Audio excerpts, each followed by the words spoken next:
নমস্কাৰ কবিতাৰ শিৰোনাম সলনি হ'বনে মানসিকতা লেখনি আবুল হাছেম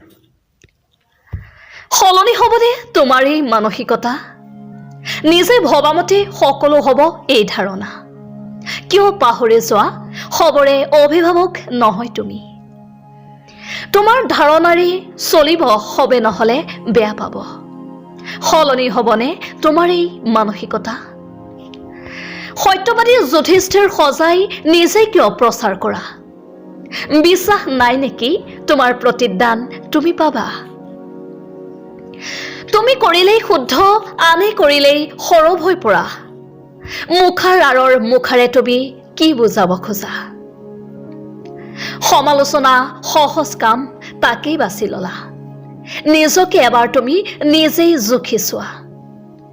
বিবেক বন্ধুকত থৈ নিজকে বুদ্ধিজীৱী ভবা গৰাকীয়ে বেয়া পালে তুমি তাকে বেয়া পোৱা অতিৰঞ্জিত যে বেয়া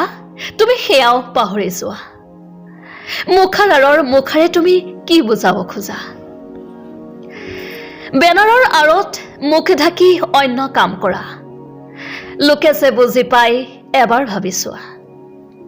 আনৰ উত্থানে তোমাক ঈৰ্ষান্বিত কৰে তোমাৰ প্ৰকৃত স্বৰূপ তেতিয়াই ভাহি উঠে নিজকে জ্ঞানীকৈ মূৰ্খৰ পৰিচয় দিয়া এতিয়া সময় আছে শুধৰাই লোৱা